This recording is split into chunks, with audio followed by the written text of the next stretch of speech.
ಎಲ್ಲರಿಗೂ ನಮಸ್ಕಾರ. ನಾನು ನರೇಂದ್ರ ಎಸ್ ಗಂಗೊಳ್ಳಿ ಮಾತಾಡ್ತಾ ಇದ್ದೀನಿ. ಚೋರಿಕಿಯಾರೆ ಸಂಚಿಕೆ 24ಕ್ಕೆ ಸ್ವಾಗತ. ಸುದ್ದಿ ಕದ್ದದ್ದೇ, ಆದರೆ ಸತ್ಯದ್ದೇ. ಸ್ನೇಹಿತರೆ, ಇವತ್ತೊಂದು ವಿಶೇಷವಾದ, ನಿಜಕ್ಕೂ ಆಘಾತ ಎನ್ನಿಸುವಂತಹ ಒಂದು ಸುದ್ದಿಯ ಬಗ್ಗೆ ಮಾತಾಡ್ತಾ ಇದ್ದೀನಿ. ಮಾರುಕಟ್ಟೆಯಲ್ಲಿ ತರಕಾರಿ ಮಾರಾಟ ಆಗ್ತದೆ, ಹಣ್ಣುಗಳು ಮಾರಾಟ ಆಗ್ತವೆ, ಬಟ್ಟೆ, ವಾಹನ, ಮನೆ ಇತ್ಯಾದಿಗಳು ಮಾರಾಟ ಆಗೋದನ್ನು ನೋಡಿದ್ದೀರಿ. ಆದರೆ ನವಜಾತ ಶಿಶುಗಳಿಗೂ ಬೆಲೆ ನಿಗದಿಯಾಗಿ ಮಾರಾಟ ಆಗ್ತಾ ಇತ್ತು ಅಂತಂದರೆ ನೀವು ನಂಬಲೇಬೇಕು.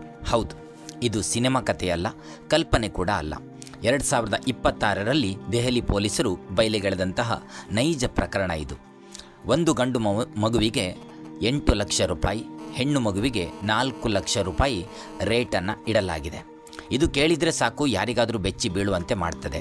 ಆದರೆ ಇದರ ಹಿಂದೆ ಅಡಗಿದ್ದ ಕ್ರೂರ ಸತ್ಯ ಇನ್ನೂ ಕೂಡ ಭಯಾನಕವಾಗಿದೆ.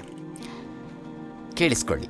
ಒಂದು ದಿನ ದೆಹಲಿಯ ಪಹಾರ್ಗಂಜ್ ಪ್ರದೇಶದಲ್ಲಿ ಪೊಲೀಸರಿಗೆ ಒಂದು ಮಾಹಿತಿ ಸಿಗತ್ತೆ. ಒಬ್ಬ ಮಹಿಳೆ ಆಗಾಗ ಬೇರೆ ಬೇರೆ ಹೊಸ ಮಗುವಿನ ಜೊತೆ ನವಜಾತ ಶಿಶುಗಳೊಂದಿಗೆ ಕಾಣಿಸ್ಕೊಳ್ತಾ ಇರ್ತಾಳೆ. ಮೊದಲಿಗೆ ಯಾರೂ ಅನುಮಾನ ಪಡಲಿಲ್ಲ. ಆದರೆ ಪೊಲೀಸ್ ಅಧಿಕಾರಿಗಳಿಗೆ ಏನೋ ಸರಿಯಿಲ್ಲ ಅನ್ನಿಸ್ಲಿಕ್ಕೆ ಶುರುವಾಗತ್ತೆ. ಅಲ್ಲಿಂದಲೇ ಆರಂಭವಾಯಿತು ಒಂದು ರಹಸ್ಯ ಕಾರ್ಯಾಚರಣೆ. ಪೊಲೀಸ್ ಇಲಾಖೆಯ ಮಹಿಳಾ ಅಧಿಕಾರಿಯೊಬ್ಬರು ಮಗುವನ್ನು ಖರೀದಿಸಲಿಕ್ಕೆ ಬಂದಂತಹ ಗ್ರಾಹಕಿಯಂತೆ ನಟಿಸ್ತಾರೆ. ಜಾಲದ ಸದಸ್ಯರನ್ನು ಸಂಪರ್ಕ ಮಾಡ್ತಾರೆ. ಕೆಲವೇ ದಿನಗಳಲ್ಲಿ ಅವರಿಗೆ ಉತ್ತರ ಕೂಡ ಸಿಗತ್ತೆ. ಗಂಡು ಮಗು ಬೇಕಾ 8 ಲಕ್ಷ ರೂಪಾಯಿ ಕೊಡಿ, ಹೆಣ್ಣು ಮಗು ಬೇಕಾ 4 ಲಕ್ಷ ರೂಪಾಯಿ ಕೊಡಿ ಅಂತ. ಆ ಉತ್ತರ ಕೇಳಿದ ಅಧಿಕಾರಿಗಳು ಬೆಚ್ಚಿ ಬೀಳ್ತಾರೆ. ಆದರೆ ಸಾಕ್ಷಿ ಬೇಕಿತ್ತಲ್ಲ, ಹೀಗಾಗಿ 20,000 ರೂಪಾಯಿ ಅಡ್ವಾನ್ಸನ್ನು ಕೊಟ್ಟು ಒಪ್ಪಂದವನ್ನು ಕೂಡ ಮಾಡಿಕೊಳ್ತಾರೆ. ಜೂನ್ 5ರಂದು ಮಗುವನ್ನು ಹಸ್ತಾಂತರಿಸುವಂಥ ಸಮಯ ನಿಗದಿಯಾಗುತ್ತೆ. ಸ್ಥಳಕ್ಕೆ ಬಂದ ಆರೋಪಿಗಳು ಮಗುವನ್ನು ಒಪ್ಪಿಸಲು ಮುಂದಾದ ಕ್ಷಣವೇ ಪೊಲೀಸರು ದಾಳಿ ನಡೆಸ್ತಾರೆ. ಒಬ್ಬರಲ್ಲ, ಇಬ್ಬರಲ್ಲ, ಒಂದು ದೊಡ್ಡ ಜಾಲ ಬಯಲಾಗತ್ತೆ. ತನಿಖೆ ಮುಂದುವರಿತದೆ. ಹೊರಬಂದ ಮಾಹಿತಿ ಬಹಳ ದೊಡ್ಡ ಮಟ್ಟದಲ್ಲಿ ಆಘಾತ ಉಂಟು ಮಾಡುವ ಹಾಗಿತ್ತು. ಈ ಜಾಲ ಏನು ಮಾಡಿತ್ತು? ಹಲವು ಬಡ ಕುಟುಂಬಗಳನ್ನು ಗುರಿಯಾಗಿಸಿಕೊಂಡಿತ್ತು. ವಿಶೇಷವಾಗಿ ರಾಜಸ್ಥಾನ್ ಮತ್ತು ಗುಜರಾತ್ ಭಾಗಗಳಿಂದ ನವಜಾತ ಶಿಶುಗಳನ್ನು ಸಂಗ್ರಹಿಸಲಾಗ್ತಾ ಇತ್ತು. ಕೆಲವರಿಗೆ ಹಣದ ಆಮಿಷ, ಕೆಲವರಿಗೆ ಸುಳ್ಳು ಭರವಸೆಗಳನ್ನು ಕೊಟ್ಟು, ಇನ್ನೂ ಕೆಲ ಪ್ರಕರಣಗಳಲ್ಲಿ ನೇರವಾಗಿ ಕಳ್ಳತನ ಮಾಡಿಕೊಂಡು ಬಂದಂಥ ಶಂಕೆ ಕೂಡ ವ್ಯಕ್ತ ಆಗಿದೆ. ಈ ಥರ ಎಲ್ಲ ಮಾಡಿಬಿಟ್ಟು ಮಕ್ಕಳನ್ನು ಕರೆತಂದು, ಶಿಶುಗಳನ್ನು ದೆಹಲಿಗೆ ಕರೆತಂದು ಮಾರಾಟ ಮಾಡ್ತಾಯಿದ್ರು. ಅಷ್ಟು ಮಾತ್ರ ಅಲ್ಲ, ಅಲ್ಲಿ ತಂದು ಖಾಸಗಿ ಆಸ್ಪತ್ರೆಯಲ್ಲಿ ಇಡಲಾಗ್ತಿತ್ತು. ಆಮೇಲೆ ನಕಲಿ ಜನನ ಪ್ರಮಾಣ ಪತ್ರ, ನಕಲಿ ಆಸ್ಪತ್ರೆ ದಾಖಲೆಗಳು, ನಕಲಿ ಹೆರಿಗೆ ದಾಖಲೆಗಳು ಎಲ್ಲವನ್ನ ಕೂಡ ಸಿದ್ಧಪಡಿಸಲಾಗ್ತಾ ಇತ್ತು. ಹೀಗಾಗಿ ಮಗು ಖರೀದಿಸಿದವರ ಸ್ವಂತ ಮಗುವಿನಂತೆ ತೋರಿಸಲಿಕ್ಕೆ ಬಹಳ ಸುಲಭ ಆಗ್ತಾ ಇತ್ತು. ಇದರಲ್ಲಿ ಅತಿ ಆಶ್ಚರ್ಯದ ಸಂಗತಿ ಏನಂತಂದರೆ, ಬಡ ಕುಟುಂಬಗಳಿಂದ ಪಡೆದ ಗಂಡು ಮಗುವಿಗೆ ಸುಮಾರು 2 ಲಕ್ಷ ರೂಪಾಯಿ ಮಾತ್ರ ಆ ಮಗುವಿನ ಪಾಲಕರಿಗೆ ಕೊಡಲಾಗ್ತಾ ಇತ್ತು. ಹೆಣ್ಣು ಮಗುವಿಗೆ ಕೇವಲ 1 ಲಕ್ಷ ರೂಪಾಯಿ ಅಲ್ಲಿ ಕೊಡಲಾಗ್ತಾ ಇತ್ತು.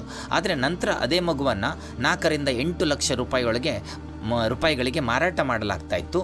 ಅಂದರೆ ಒಂದು ಮಗುವಿನ ಮೇಲೆ ಲಕ್ಷಾಂತರ ರೂಪಾಯಿ ಲಾಭ ಮಾಡುವ ಅತ್ಯಂತ ಹೀನಾತಿಹೀನ ದಂಧೆ ಇದು. ಇನ್ನೊಂದು ಘಟನೆ ಅಂತೂ ತನಿಖಾಧಿಕಾರಿಗಳನ್ನೇ ಬೆಚ್ಚಿ ಬೀಳಿಸುವಂತಿತ್ತು. ಒಂದು ದಂಪತಿಗೆ ಅವಳಿ ಮಕ್ಕಳು ಬೇಕೆಂಬ ಆಸೆ ಇತ್ತಂತೆ.